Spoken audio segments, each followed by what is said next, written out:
Hello everyone, UP police exam में आप सभी का स्वागत है। आज की क्लास में हम देखेंगे रीजनिंग, हिंदी और जीके कुछ इंपॉर्टेंट क्वेश्चन। और हमारी क्लास रोज़ सुबह 10:30 बजे होती है। आप सभी लोग याद रखिए, ज़्यादा से ज़्यादा हमारी वीडियोस को आप सभी लोग लाइक करें, शेयर करें, ताकि सभी को इसका बेनिफिट मिल सके। तो चलिए आज क्लास को स्टार्ट करते हैं। और स्टार्ट करने से पहले आप सभी लोग एक बार क्लास को जल्दी से शेयर कर दीजिए। तो देखते हैं आज का पहला क्वेश्चन। यदि बीता हुआ परसों शनिवार था तो आने वाला परसों कौन सा दिन होगा? ए शुक्रवार, बी मंगलवार, सी बृहस्पतिवार या ऑप्शन नंबर डी बुधवार। इसका राइट आंसर होगा ऑप्शन नंबर डी बुधवार। अब ये देखिए, सॉल्व करते हैं। यदि बीता हुआ दिन परसों शनिवार था, यानी कि परसों शनिवार था, उसके बाद कल क्या होगा? कल क्या था? कल था रविवार, ठीक है। और आज है सोमवार, ठीक। अब आने वाला कल कौन सा होगा? मंगलवार। और उसके बाद क्या आता है? बुधवार। तो परसों क्या होगा? आने वाले परसों बुधवार। चलिए अगला प्रश्न देखते हैं। इसमें जो है ना, आप जो गायब संख्या उसको आप बताइए कि कौन सी होगी। यहाँ पे ए 64, बी 105, सी 56 या ऑप्शन नंबर डी 120। तो चलिए पहले इसको सॉल्व कर लेते हैं। ये आपके 4 और 5 मिलके हुए 9 प्लस, ठीक है। अब अगर हम 4 की 5 से गुणा कर देते हैं तो 4 पंजे क्या आंसर आता है? 20। इसी तरीके से 6 और 7 प्लस करते हैं तो हुए 13, और 6 की 7 से गुणा कर दी तो क्या आया? 6 सत्ते 42। इसी तरीके से 7 और 8 प्लस करते हैं तो बनता है 15, और 7 की 8 से गुणा कर दे तो क्या होता है? 7 अट्ठे 56। तो यहाँ पर जो गायब संख्या है वो क्या होगी? 56। तो 56 कहाँ है? ऑप्शन नंबर सी में। चलिए यहाँ पे सी ऑप्शन राइट हो जाएगा। नेक्स्ट क्वेश्चन देखते हैं। यहाँ पर गायब संख्या बताइए कौन सी होगी? ए 10, बी 8, सी 6 या डी 15। तो पहले इसको सॉल्व करके देखते हैं।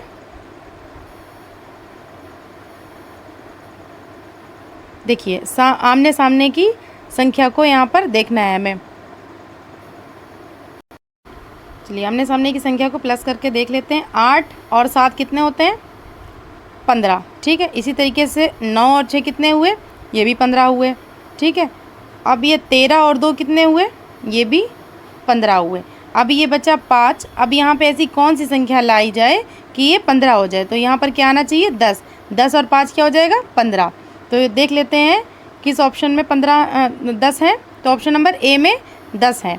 तो ये हमारा राइट हो जाएगा, ऑप्शन नंबर ए 10, ठीक है। चलिए नेक्स्ट क्वेश्चन देखते हैं। खाली स्थान को भरिए। लोलक की गति, आवधिक गति, ठीक है। तो घड़ी के हाथ क्या कहलाएगा? सीधी गति, वृत्तीय गति, सरल आवर्त गति या फिर तलीय गति। तो कौन सी ये गति होगी? ये होगी वृत्तीय गति, ठीक है। जिस प्रकार लोलक की गति आवधिक गति है, उस तरीके से घड़ी के हाथ की गति क्या है? वृत्तीय गति। तो ऑप्शन नंबर बी यहाँ पर राइट हो जाएगा। चलिए नेक्स्ट क्वेश्चन देखते हैं। कितनी बत्तखें कम से कम संख्या में फॉर्मेशन बनाकर तैर सकती हैं? यदि एक बत्तख के आगे 2 बत्तखें हैं और पीछे 2 बत्तखें हैं और 2 बत्तखों के बीच में एक बत्तख हो, तो बताइए ये कम से कम कितनी होंगी? ए 3, बी 4, सी 5 या ऑप्शन नंबर डी 6। तो इसका राइट आंसर क्या होगा? चलिए पहले देखते हैं कि ये कह रहे हैं यदि एक बत्तख के आगे 2 बत्तखें हो, यानी एक बत्तख के आगे ये 2 बत्तखें हमारी हो गई, और एक बत्तख के पीछे, यानी कि इस बत्तख के पीछे कितनी है? 2 बताई जा रही ना, तो ये 2 बत्तखें हो गई। और 2 बत्तखों के बीच में, यानी कि इनके बीच में एक बत्तख हो, तो हमारी ये हो गई। तो इसका राइट आंसर क्या होगा? 3। तो 3 किस ऑप्शन में है? ऑप्शन नंबर ए में। तो ये हमारा राइट हो जाएगा, 3 बत्तखें। चलिए नेक्स्ट क्वेश्चन देखते हैं। यदि सत्यता और बनावटीपन एक प्रश्न युग्म के 2 शब्द हैं, तो उत्तर युग्म का दूसरा शब्द क्या होगा जिसका पहला शब्द विशेषज्ञ है? तो इसका राइट आंसर क्या होगा? अगर हम बात करें सत्यता में जिस प्रकार बनावटीपन नहीं होता है, उसी प्रकार विशेषज्ञ में क्या नहीं होता है? नौसिखियापन। तो यहाँ पर ए ऑप्शन राइट हो जाएगा, नौसिखिया, ठीक है। चलिए अगला प्रश्न देखते हैं।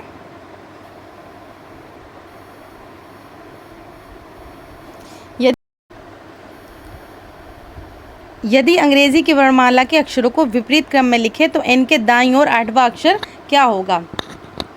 ए ऑप्शन है F, B U, C option है ई या फिर डी ऑप्शन जी।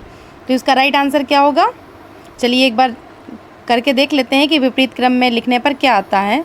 Z, X, Y, इसी टाइप से हमें विपरीत क्रम में लिखते जाना है। N, अब ये पूछ रहा है ना N के दाईं और 8वां अक्षर, तो आगे हम कर लेते हैं इसी प्रकार से N, M, L, K, J, I, H, G, F, E, D, इसी टाइप से लिखते चले जाएंगे। अब देख लेते हैं N के बाद 8वां अक्षर कौन सा है। तो 1, 2, 3, 4, 5, 6, 7, 8, 8वें नंबर पे आता है F। अब देख लेते हैं F किस ऑप्शन में है, तो F है A ऑप्शन में, तो ये हमारा राइट आंसर हो जाएगा। N के दाईं ओर 8वां अक्षर जो होगा वो होगा F। चलिए नेक्स्ट क्वेश्चन देखते हैं। नीचे दी गई श्रृंखला में खाली जगहें नीचे दिए गए संभावित उत्तर में से सही उत्तर चुनकर रिक्त स्थान भरिए। तो ए ऑप्शन है 22, बी 21, सी 28 या डी 34। तो पहले सॉल्व करके देख लेते हैं कि ये कैसे लिखा गया है। 1 और 1 कितने होते हैं, तो 2, यहाँ पर 2 बना दिए इसी टाइप से। अगर हम 1 और 2 को प्लस करेंगे तो 1 2 प्लस करने पर क्या बना 3, फिर 2 और 3 को अगर प्लस करते हैं तो क्या बना 5, और अगर 3 और 5 को प्लस करते हैं तो क्या बन रहा है 8। ठीक है, और जब हम 5 और 8 को प्लस करते हैं तो बनता है 13। अब इसी तरीके से 8 और 13 को प्लस करेंगे तो क्या बनेगा 21। ठीक है, अब 21 किस ऑप्शन में है, 21 है हमारा बी ऑप्शन में, तो ये हमारा राइट हो जाएगा। चलिए नेक्स्ट क्वेश्चन देखते हैं। दिए हुए विकल्पों में से चिन्ह के दाईं और दूसरे जोड़े के रिक्त स्थान की पूर्ति करिए। जिस प्रकार प्रकाश किरण से है तो आवाज़ में, जैसे प्रकाश में किरण पाई जाती है वैसी आवाज़ में क्या होगा, ए ध्वनि, बी सुर, सी तरंग या डी सुनना। तो इसका राइट आंसर क्या होगा, ऑप्शन नंबर सी तरंग। जिस प्रकार प्रकाश में किरण निकलेगी वैसी आवाज़ में क्या निकलेगी, तरंग। चलिए नेक्स्ट क्वेश्चन देखते हैं।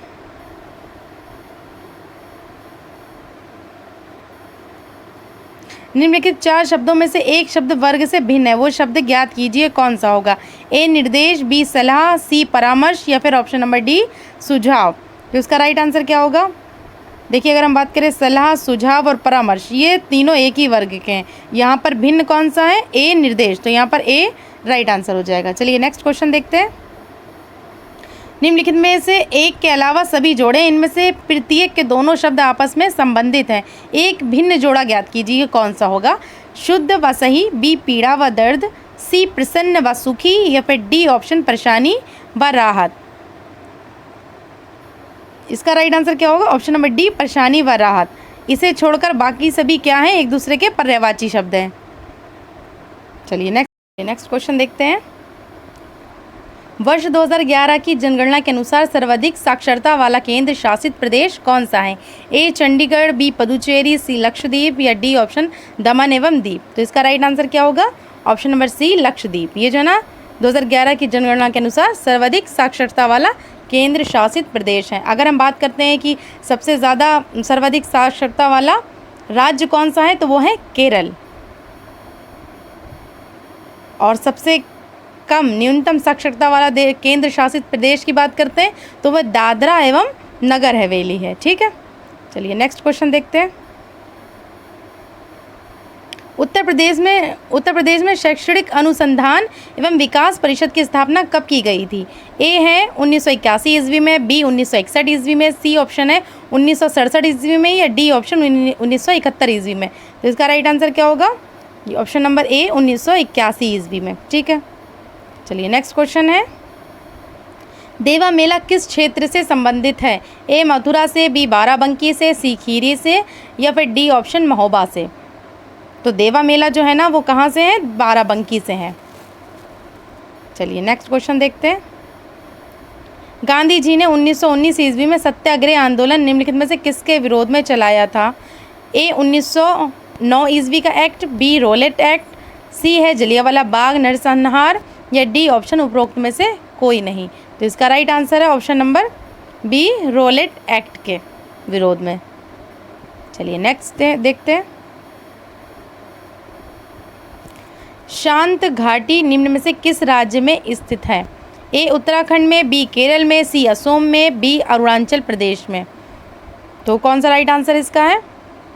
ऑप्शन नंबर बी केरल में। शांत घाटी जो है ना वो केरल में है।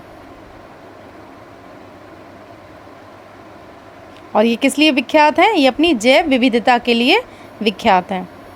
नेक्स्ट क्वेश्चन देखते हैं, निम्न में से किस तिथि को सूर्य तथा पृथ्वी के बीच न्यूनतम दूरी होती है? सबसे कम दूरी कब होती है? ए 21 जून को, बी 22 सितंबर को, सी 3 जनवरी को, या ऑप्शन नंबर डी है 22 दिसंबर को।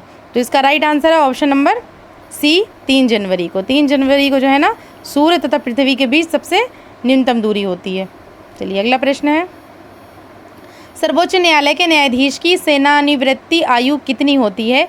ए है 68 वर्ष, बी है 65 वर्ष, सी 62 वर्ष, या ऑप्शन नंबर डी 60 वर्ष। तो इसका राइट आंसर है ऑप्शन नंबर बी 65 वर्ष।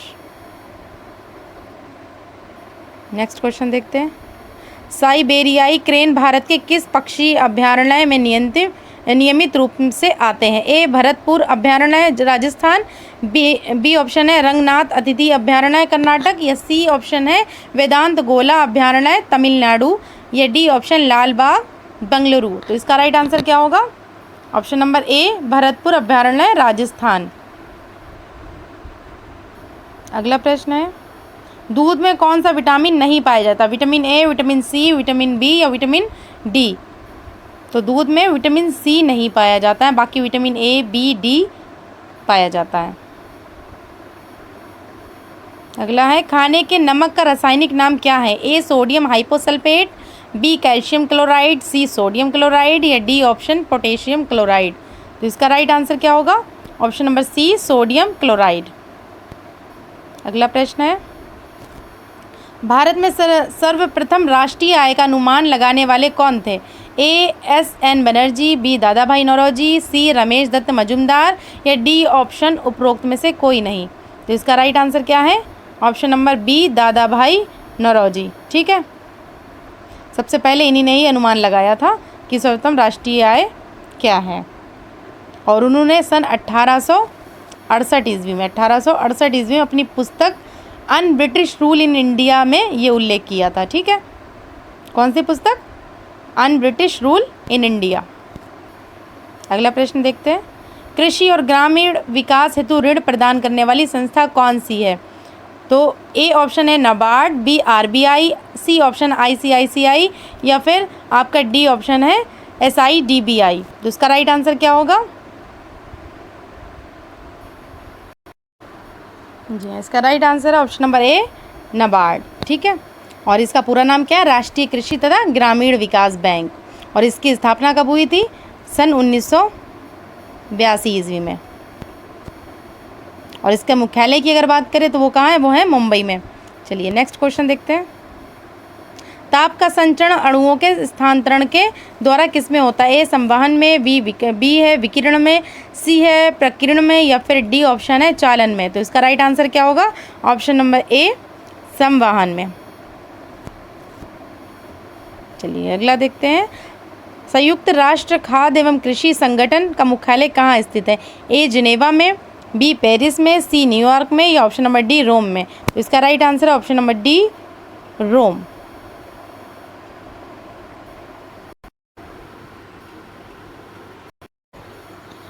अगला प्रश्न देखते हैं, निम्नलिखित में से कौन सी नदी डेल्टा का निर्माण नहीं करती है? ए ताप्ती, बी गंगा, सी कावेरी, या डी ऑप्शन है गोदावरी। तो कौन सी नदी डेल्टा का निर्माण नहीं करती है? A option Tapti. ताप्ती और नर्मदा नदियां जो हैं वो डेल्टा का निर्माण नहीं करती है। क्या बनाती हैं? ये बनाती हैं एस्चुअरी बनाती हैं, जो कि भ्रंश घाटी से होकर के बहती है। चलिए अगला प्रश्न देखते हैं, अर्जुन पुरस्कार किसे दिया जाता है? धनुर्विद्या के श्रेष्ठ निष्पादन के लिए, या फिर खेलकूद में श्रेष्ठ निष्पादन के लिए, या फिर सी ऑप्शन आपातकाल में विशिष्ट सेवा के लिए, डी ऑप्शन उपरोक्त में से कोई नहीं। तो इसका राइट आंसर क्या होगा? ऑप्शन नंबर बी खेलकूद के श्रेष्ठ निष्पादन के लिए अर्जुन पुरस्कार दिया जाता है। अगला प्रश्न देखते हैं, निम्नलिखित में से किसने पेनिसिलियम जीन्स के एंटीबायोटिक उत्पाद की खोज की थी? तो लुई पास्चर ने की थी, या सर अलेक्जेंडर फ्लेमिंग ने की थी, या सी ऑप्शन स्टैनली प्रूजिनर ने किया था, या फिर रॉबर्ट हुक ने। तो किसने खोज की थी? Option number B sir Alexander Fleming ने की थी। ठीक है, अगला प्रश्न देखते हैं, राष्ट्रपति संसद द्वारा पारित विधेयक को अपने पास विचारार्थ अधिकतम कितने दिनों तक रख सकता है? ए ऑप्शन है 6 माह, बी है 14 दिन, या सी ऑप्शन है 6 सप्ताह, या फिर डी ऑप्शन कोई सीमा नहीं। जो इसका राइट आंसर क्या होगा? इसका right answer option number D, कोई सीमा नहीं। ठीक है, इसकी कोई सीमा नहीं है कि राष्ट्रपति पारित विधेयक को अपने पास अधिकतम कितने दिनों तक रख सकता है। अगला प्रश्न है, जलियांवाला बाग में गोली चलाने का आदेश देने वाला जनरल कौन था? ए कैनिंग था, बी ओ डायर, या फिर सी ऑप्शन सिम्पसन, या फिर डी ऑप्शन लॉर्ड चैम्सफोर्ड। तो इसका राइट आंसर क्या है? इसका right answer option number B, O'Dwyer. ठीक है, इसी ने निहत्ती भीड़ पर गोली चलाने का आदेश दिया था, जिसके फलस्वरूप कई निर्दोष लोग मारे गए। और ये जो हत्याकांड हुआ था वो कब हुआ था? ये हुआ था 13 अप्रैल 1919 ईस्वी में। ठीक है, और अगर बात करते हैं जलियांवाला बाग कहाँ स्थित है, तो ये है पंजाब के अमृतसर। अगला प्रश्न, प्रतिवर्ष 11 जुलाई को किस दिवस के रूप में मनाया जाता है? ए कारगिल स्मृति दिवस में, बी ऑप्शन है विश्व जनसंख्या दिवस में, सी ऑप्शन विश्व पर्यटन दिवस में, या डी ऑप्शन विश्व युवा दिवस में। तो इसका राइट आंसर क्या होगा? इसका right answer option number B, विश्व जनसंख्या दिवस में। ठीक है, अगला प्रश्न है, जिस भाषा के द्वारा राजकीय कार्य संपन्न होते हैं उसे क्या कहा जाता है? ए सीमित भाषा, बी राजभाषा, सी है राष्ट्रभाषा, या डी ऑप्शन धार्मिक भाषा। तो इसका राइट आंसर क्या होगा? इसका right answer option number B, राजभाषा। ठीक है, जिस भी भाषा के द्वारा राजकीय कार्य पूर्ण किए जाते हैं उसे राजभाषा कहा जाता है। भाषा में सबसे अधिक महत्व किसका होता है? लिपि का, बी ध्वनि का, सी भाव का, या डी ऑप्शन ज्ञान का। तो भाषा में जो अधिक महत्व होता है वो किसका होता है? लिपि का होता है। ठीक है, अगला प्रश्न देखते हैं, संविधान के किस अनुच्छेद के अनुसार संघ की राजभाषा और लिपि देवनागरी है? तो ए अनुच्छेद 343, या बी अनुच्छेद 346, या अनुच्छेद 344, या डी ऑप्शन अनुच्छेद 342। तो इसका राइट आंसर क्या होगा? इसका राइट आंसर ऑप्शन नंबर ए, अनुच्छेद 343। चलिए अगला प्रश्न देखते हैं, निम्नलिखित में से कौन सा वर्ण घोष है? ए पा, बी ठा, सी ऑप्शन है दा, या डी ऑप्शन पा। तो जो घोष वर्ण है वो कौन सा है? ऑप्शन नंबर सी, दा। ठीक है, अगला प्रश्न देखते हैं, जिन शब्दों के अंत में आ आता है उन्हें क्या कहते हैं? अनुस्वार, अयोगवा, सी अंतस्थ, या फिर डी ऑप्शन है अकरांत। तो इसका राइट आंसर क्या होगा?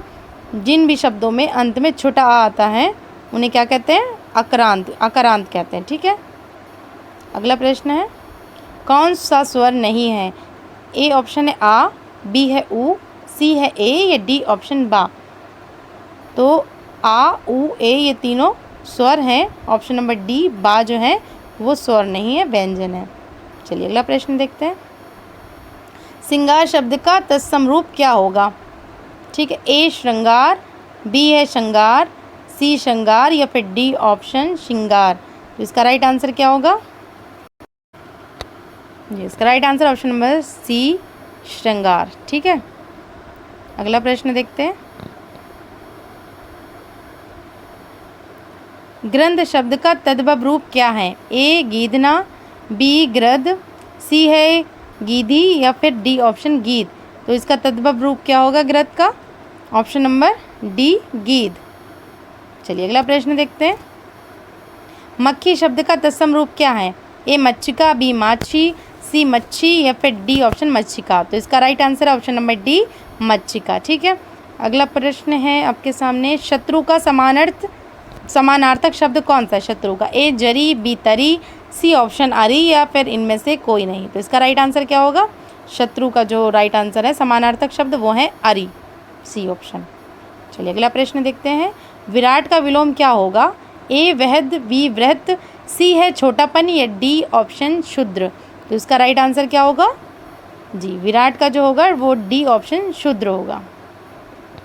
चलिए नेक्स्ट देखते हैं, स्पृश्य का विलोम शब्द क्या होगा? स्पृश्य, बी ऑप्शन है अस्पृश्य, या फिर सी ऑप्शन अस्पृश्य, या फिर डी ऑप्शन है अस्पृश्य। तो इसका राइट आंसर क्या होगा? ऑप्शन नंबर डी, अस्पृश्य। ठीक है, स्पृश्य का अस्पृश्य विलोम होगा। चलिए अगला प्रश्न देखते हैं, यमुना का पर्यायवाची है? ए कालिंदिनी, बी भागीरथी, सी यामिनी, या फिर डी ऑप्शन कालिंदी। तो इसका राइट आंसर क्या होगा? यमुना का जो पर्यायवाची शब्द है वो है कालिंदी। ठीक है, अगला प्रश्न देखते हैं, कौन सा शब्द दास का पर्यायवाची नहीं है? अनुचर, परिकर, सी है भृत्य या फिर डी ऑप्शन सेवक। तो इसका राइट आंसर क्या होगा? ऑप्शन नंबर बी परिकर। बाकी अनुसर, भृत्य, सेवक जो है वो दास के पर्यायवाची शब्द हैं। अगला प्रश्न है, निम्नलिखित पद इक प्रत्यय लगने से बने हैं, इनमें से कौन सा पद गलत है? ए ऑप्शन दैविक, बी सामाजिक, सी ऑप्शन भौमिक या फिर डी ऑप्शन पाक्षिक। तो इसका राइट आंसर क्या होगा? इनमें से कौन सा पद गलत है? ऑप्शन नंबर डी पाक्षिक। ठीक है, अगला प्रश्न देखते हैं, संस्कार शब्द में किस उपसर्ग का प्रयोग हुआ है? ए सम, बी सन, सी ऑप्शन सम्स या डी ऑप्शन सन्स। इसका right answer option number A सम। चलिए अगला प्रश्न है, रेलगाड़ी शब्द कैसा है? ए तद्भव, बी विदेशज, सी देशज या फिर डी ऑप्शन संकर। इसका right answer option number D संकर, क्योंकि ये अंग्रेजी और हिंदी दो शब्दों से मिलकर बना है, इसलिए ये संकर शब्द है। अगला प्रश्न है, गृह विहीन बेघर किस शब्द के अनेकार्थी है? ए अगोरना, बी अगोचर, सी आगे या फिर डी अगुआ। तो इसका राइट आंसर क्या होगा? आगे, ऑप्शन नंबर सी आगे। ठीक है, गृह विहीन यानी कि बेघर जो है वो उसका अनेकार्थी शब्द क्या? आगे। अगला प्रश्न देखते हैं, पाप पातक किस शब्द के अनेकार्थी हैं? अग्रिम के, अग के, सी अघट के या फिर डी ऑप्शन अचर के। तो इसका राइट आंसर क्या होगा? ऑप्शन नंबर बी अघ। ठीक है, चलिए